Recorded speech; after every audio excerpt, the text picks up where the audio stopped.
right up front with me. They're definitely not as cold.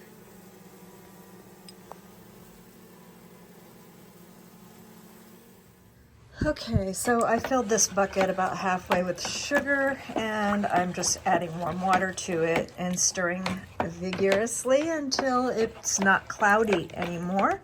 If you will notice that in this lid, there are 3 little teeny holes made with the smallest drill bit of it. Because I've used this bucket before and the bees sometimes throw wax and things, I use a toothpick to double check that the holes are open. Okay, so this is the swarm that was staying at this one estate. The wife or the homeowner, she was only 52 years old and she passed away. So I'm going to dedicate this hive in her name, and so this hive will be called Brooke. We're just trying to get them there. There's a few frames of, look at them go. There's a few frames of drawn comb. When they were hanging in the swarm cluster for the 5 days, they did not make any comb at all. They're pretty cold, lifeless, starving. Quite a few of them aren't looking too good, but as you can see, the majority of them should be able to recover. I'm still making sure, I have to make sure that the queen gets in there, and then I'm going to give them some more food. They got a little food last night, but I'm going to give them some more food to get established. And there's Brooke. Right there she is.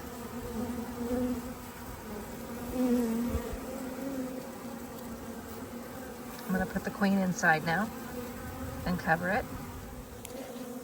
Okay, I have the queen inside the hole, and now I'm just going to invert this syrup bucket over the top. Okay, so I actually put an empty box on top of the sugar syrup bucket, as you can see. Trying to give them a little privacy.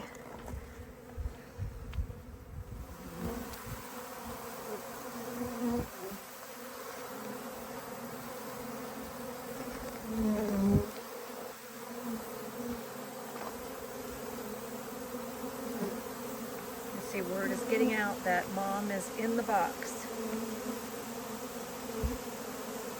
Look at this. Just look at that. I love it when they do this.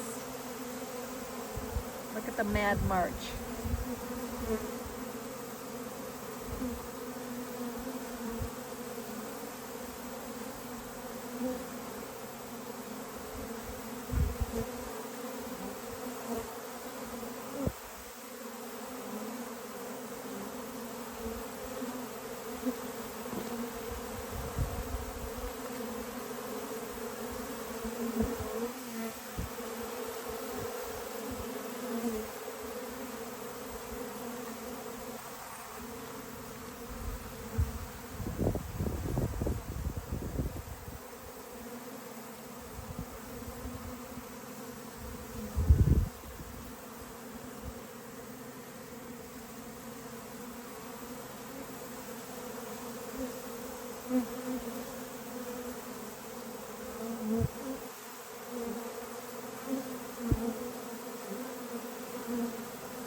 So I just wanted to tell everybody really quick, I'm heading down a dirt road, so excuse all the ruckus in my truck.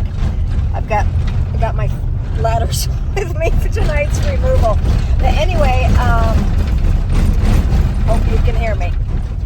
So that was not a swarm as one would use the definition of a swarm. It's not where a hive grows and outgrows their home, and then half of it with the old queen splits off and leaves behind the daughter.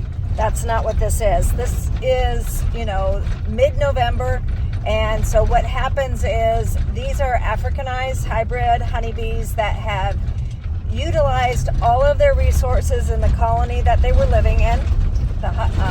And then they started to starve and literally go look for greener pastures, but most of the time they don't find anything in order to be saved. They literally are going to starve to death. But with the help of homeowners calling beekeepers to go and get them, they can be saved. So that we literally have like a huge amount of resources now that we have to dedicate to these bees in order for them to make it through the winter, because they have come to us with nothing. So I mean, just think about how much, the average size colony in Arizona needs to weigh around 100 pounds, including equipment, be about 25,000 bees, and enter the late fall time period with around 5 frames of brood. And these girls don't have any of it. They have nothing. So they're going to depend on humans 100% to save their little lives. The only thing that they might have done, if they found it, would be to take over another colony.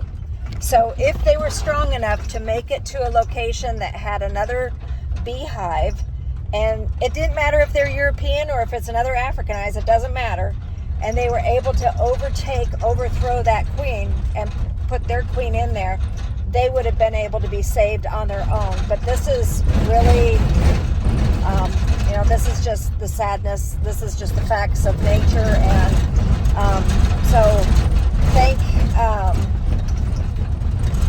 you all for calling beekeepers. There's a lot of people out there that put out false information. They think that they know what they're talking about when they say, just leave them be, they'll move on, and literally you're just telling them to leave them die. So, all right, thanks for watching. Hope you like, subscribe, share. Talk to you later.